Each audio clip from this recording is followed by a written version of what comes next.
Hola, buenas tardes. El día de hoy vamos a hablar de un tema muy importante, estado de choque. El choque es la manifestación del trastorno grave de la maquinaria de la vida, citado por Samuel Gross en 1872.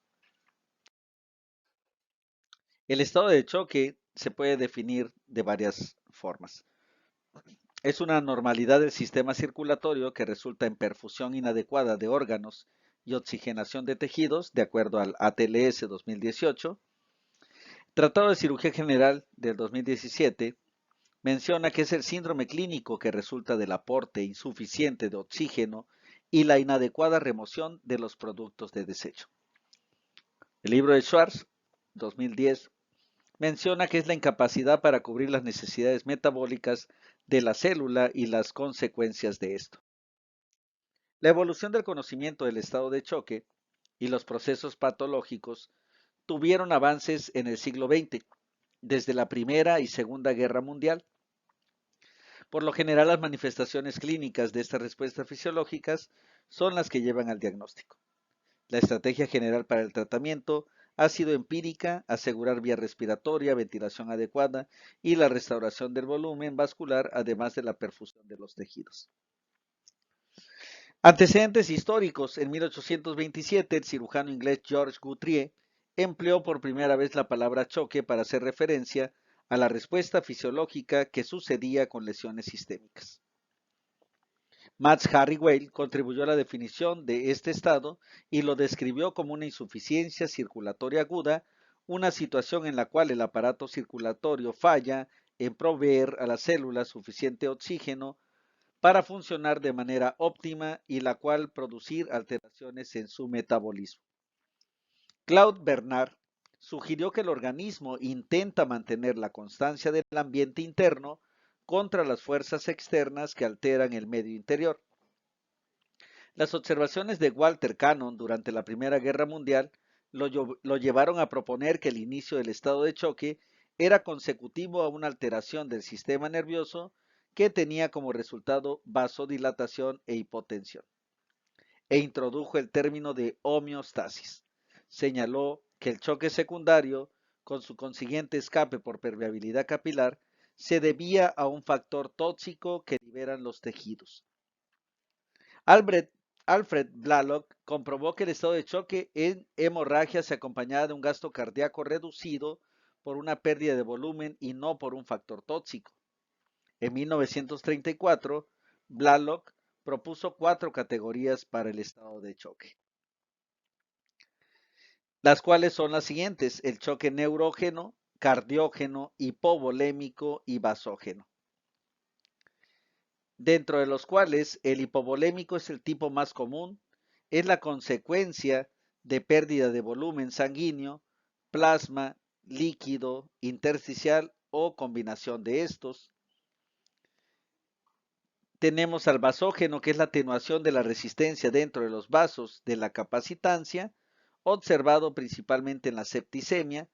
Cardiógeno, debido a falla del corazón como bomba, arritmias, infarto agudo al miocardio.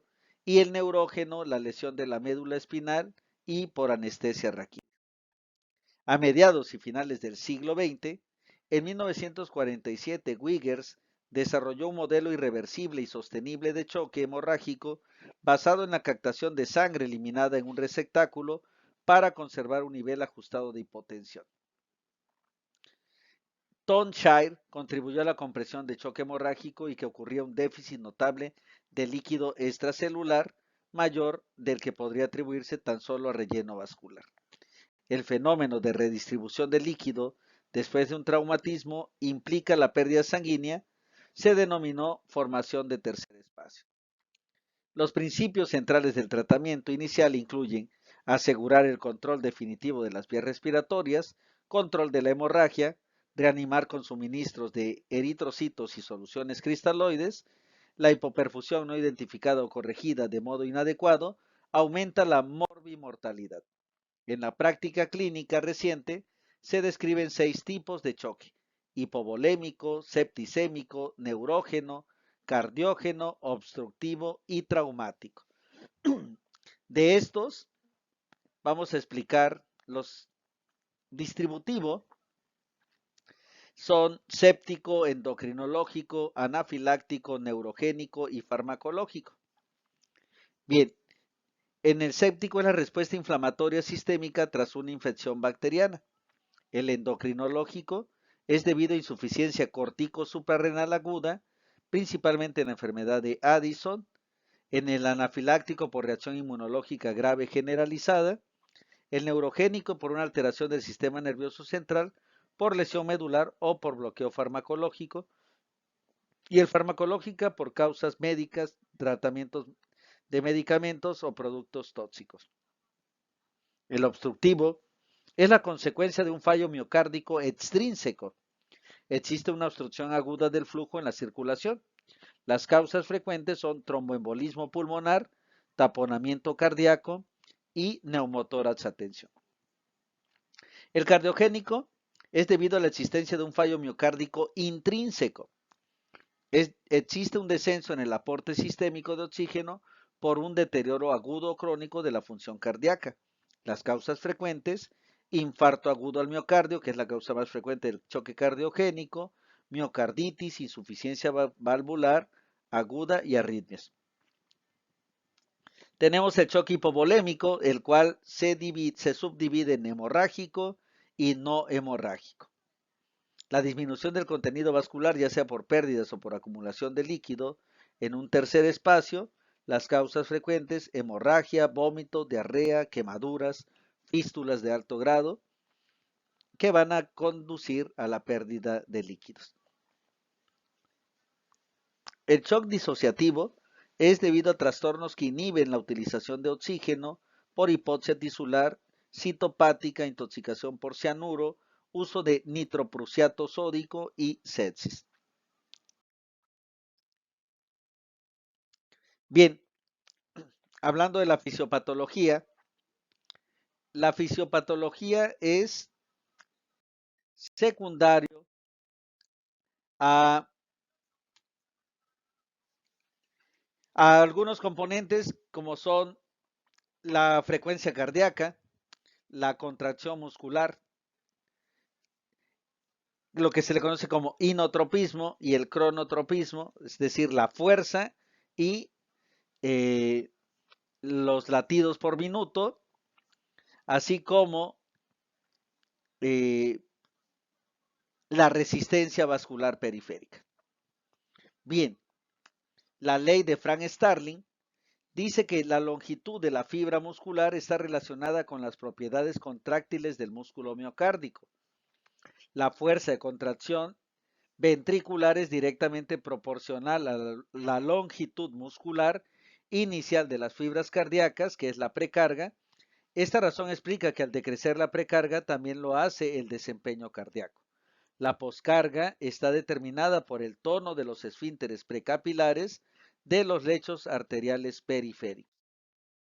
El metabolismo aeróbico, a través de la fosforilación oxidativa, es la manera más eficiente de producir energía en la célula. Por esta vía metabólica, la degradación de una molécula de glucosa da lugar a una producción de 38 moléculas de ATP.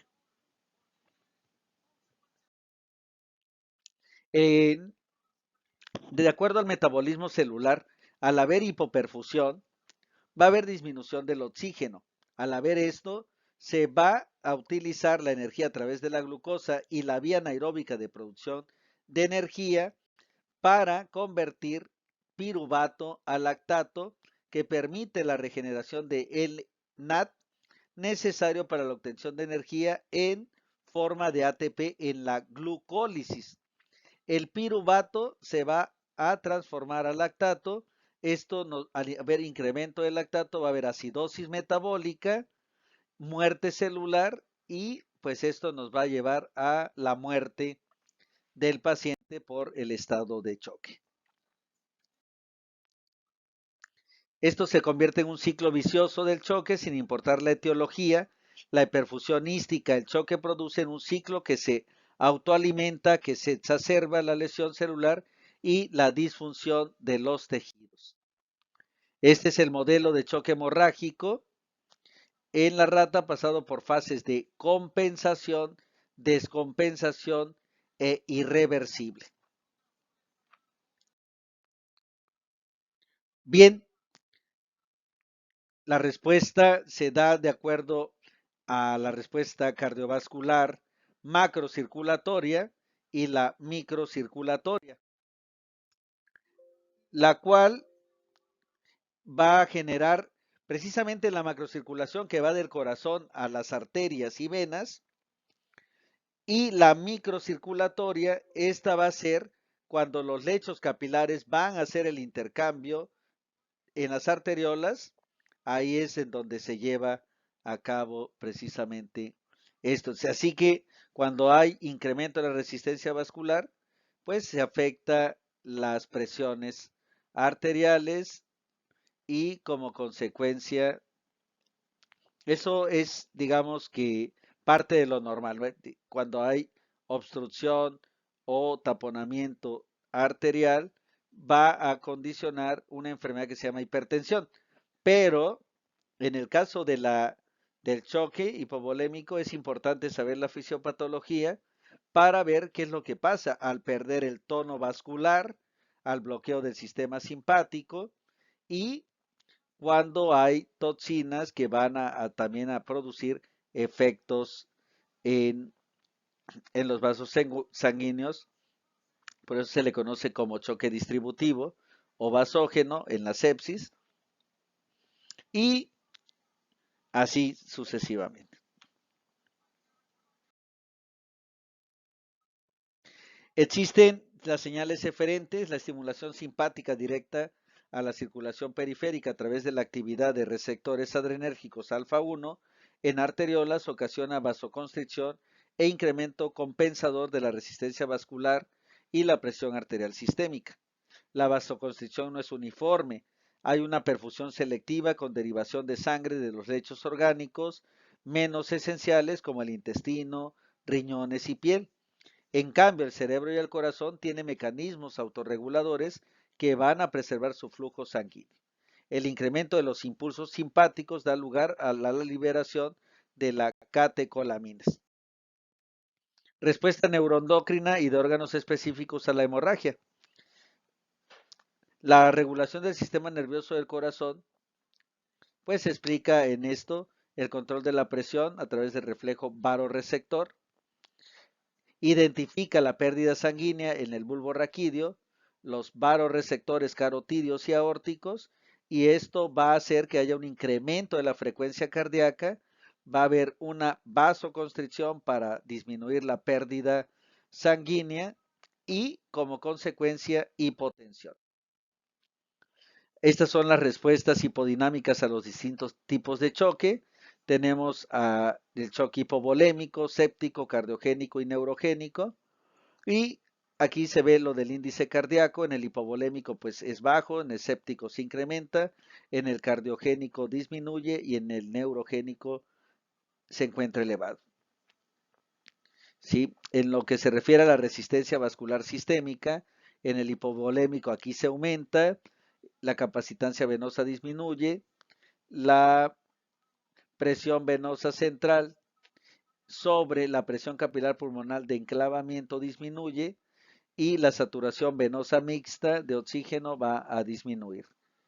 Efectos celulares y metabólicos, pues aquí hay efectos, digamos que el efecto es la causa directa de la hipovolemia y tenemos al séptico, el índice cardíaco se incrementa bastante, la resistencia vascular eh, sistémica disminuye, la capacitancia venosa incrementa y la saturación venosa mixta de oxígeno en algunas veces aumenta o en ocasiones disminuye. El cardiogénico, como ven, el índice cardíaco va a disminuir, la resistencia vascular sistémica se incrementa, la relación de la presión venosa central con la presión capilar pulmonar de enclavamiento se incrementa y la saturación venosa mixta de oxígeno se disminuye. Tenemos la respuesta hormonal. El estado de choque va a producir estimulación del hipotálamo para producir hormona liberadora de corticotropina. A su vez, la secreción de la hormona adrenocorticotropa por la hipófisis. Se libera el cortisol, donde produce un estado catabólico con la adrenalina y el glucagón. Se activa la gluconeogénesis y resistencia a la insulina y da lugar a la aparición de la hiperglucemia. Propicia la retención de sodio y agua por las nefronas del riñón. La angiotensina 2, que es un vasoconstrictor potente, ayuda a la producción de aldosterona y hormona antidiurética. La aldosterona actúa en la nefrona para promover la resorción de sodio y por consiguiente agua. La hormona antidiurética actúa en el túbulo distal y conducto colector de la nefrona para acentuar la permeabilidad al agua, disminuir la pérdida de agua y preservar el volumen extravascular. Así llegamos a la hemostasia circulatoria. En reposos, la mayor parte del volumen sanguíneo se encuentra en el sistema venoso. El volumen esplénico habitualmente representa el 20% del volumen de la sangre. La respuesta aguda al volumen intravascular va a incluir cambios en el retorno venoso, resistencia vascular sistémica y presión intratorácica. La respuesta inmunitaria al choque va a incluir la elaboración de mediadores. Los mediadores inflamatorios en el estado de choque se dividen en proinflamatorios y antiinflamatorios. Los más conocidos son la interleucina 1 alfa y beta, interleucina 2, 6, 8, el interferón, el factor de necrosis tumoral y tenemos al factor activador de plaquetas. Digamos que los mediadores antiinflamatorios son la interleucina 4, 10, interleucina 13, prostaglandina E2 y el factor beta de transformación del crecimiento. En la cuestión del complemento, la lesión del estado de choque, infecciones graves, recordemos que va a activar a la cascada del complemento, la cual contribuye a la defensa del hospedador y la activación proinflamatoria. Después de un choque hemorrágico ocurre un consumo considerable. Los sujetos en choque séptico también muestran activación de la vía del complemento con aumento de las proteínas activadas C3A y C5 activado. Los factores C3 activado, C4 y C5A son mediadores potentes del incremento de la permeabilidad vascular, contracción de la célula del músculo, liso, liberación de histamina y el producto accesorio ácido araquidónico y de la adhesión de neutrófilo al endotelio vascular. El desarrollo de CIRS y falla orgánica múltiple en sujetos traumatizados se va a correlacionar con la intensidad de la activación del complemento. Los neutrófilos en la isquemia y la reanudación del riesgo activan a las polimorfonucleares, provocan la lesión orgánica inducida por estos últimos y recordemos que en la respuesta al trauma los neutrófilos son los primeros en llegar. Y bien, hasta aquí hemos llegado en la cuestión de la fisiopatología, descripción de los estados de choque y en el próximo video vamos a comentar acerca de cada uno de los estados de choque. Pues les agradezco mucho por su atención y nos vemos pronto.